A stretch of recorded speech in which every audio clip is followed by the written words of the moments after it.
This here is probably the hardest video I'll ever have to make because I'm going to have to tell you a bunch of shit that you don't want to hear. Number one, if things get ugly, and they're going to some degree, and worse in some areas depending on how things pop off, your friends and family, and probably yourself, you're already dead. You just don't know it yet. And the reason that why I say that is because people don't know how to react to a healthy dose of adrenaline. It can save your life and it can take your life. Because if you move too quick or let your adrenaline rush make your decisions for you, more than likely things are going to go badly. You have to be able to, for lack of a better term, r- ride the wave. And most people have never been in intense situations repeatedly and understand what that rush is like and are able to focus it into themselves so that it helps them instead of being a detriment to them. Um, what's the best comparison? When things go down, it's going to be a lot like a demolition derby. And if you want to make it to the end of any derby, which is a form of combat, you have to let the stupid people take themselves out first. The underprepared, the overzealous, the outright dumb. You stay out of their way and let them deal with themselves so that when it comes time to get down to brass tacks and deal with the people that know what they're doing, you'll still be in the mix. That means, as I've said before, if you have people in your life who are less than trustworthy, less than reliable, do not, under any circumstances, be it sympathy, love, empathy, kindness, what have you, let those people be around you should this demolition derby go down in your vicinity because they will be a detriment to your survival. I guarantee it. And I get what some of you are saying to yourself right now. Well, if my people aren't going to make it, I don't want to make it. Pussy, that's the wrong attitude because people around you aren't going to make it. And to think that everyone will make it through unscathed is completely ridiculous and unrealistic.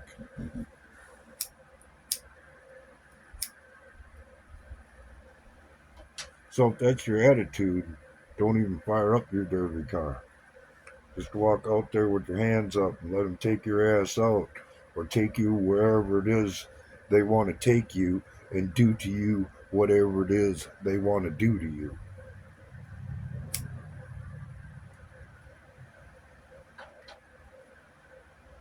Because unfortunately, even though you're still breathing, you're already dead.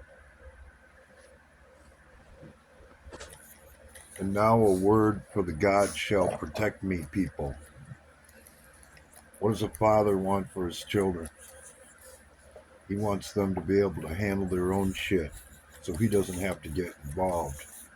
And besides, he might be really busy at that moment and take a little while to get to you, so you might have to fend for yourself. Like I said, this is a bunch of stuff you don't want to hear. But as the proprietor of the last resort, it's my job to say it. And you think it's harsh now? You wait until that world becomes a reality and it becomes Derby Day. I'm the biggest asshole, most direct son of a bitch you ever wanted to meet on Derby Day. And I suggest you adopt that same attitude should you ever find yourself having to run in the show. Because you may not have a choice. As a matter of fact, some of you won't have a choice. You're either going to get the job done or you're going to be gone should that day ever come. And if you want to make it to the end of the show, you better surround yourself with people who feel the same way. Because half stepping it ain't gonna get it. Falling down on your own words ain't gonna cut it. Rising to the occasion and going above and beyond is how it's done. This isn't a game for sissies, even though it's a bunch of sissies who have bought it about. And this part's for you emotional people. Forget about it.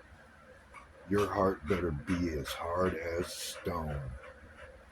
It's going to have to be because you're going to go through things that are going to change your perspective on the world, life, and humanity forever should Derby Day ever come.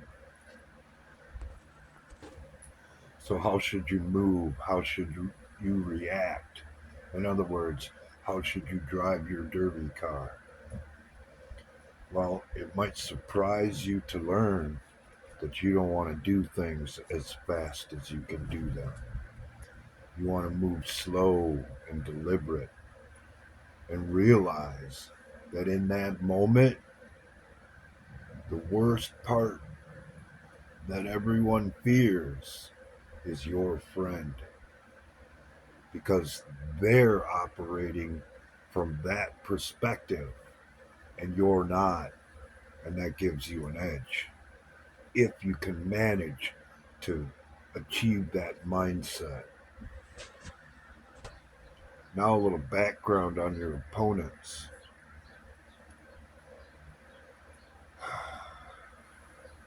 There's no way to put this nicely. They're going to be a bunch of drug addicts who more than likely will be on drugs when the green flag drops on this derby. And I cannot express the importance of what's called the double tap in that situation. Because someone who's on drugs, meth and fentanyl especially, they might look like they're done, but that doesn't mean they're done. And one moment of hesitation on your part to lay that final hit in could be the last hit you ever make, or that people you love ever have an opportunity to see another day because you weren't up to or didn't have the stomach to do what needed to be done. Now, for the most important part that you don't want to hear. An act of kindness in those times, or applying the standards of the world that we live in today to those times, could be the last act you ever make. It could cost you everything, including your life. So you better think twice about helping a stranger. I understand the rules of compassion that we've all been exposed to throughout our life and all that fun shit. But as soon as the green flag drops on this derby, all that goes right out the window. And live by that at your own risk and the risk of others who are relying on you or that you care about. Well, this human demolition derby doesn't sound like much fun, does it? I can guarantee you that it won't be. It will be the most horrible, most taxing, most difficult experience of your life should you actually manage to survive. If you actually have the courage to commit and leave your fear of being taken out behind. So get your ass in there and buckle up. Because if and when the flag drops on this human demolition derby, it's going to be one hell of a ride.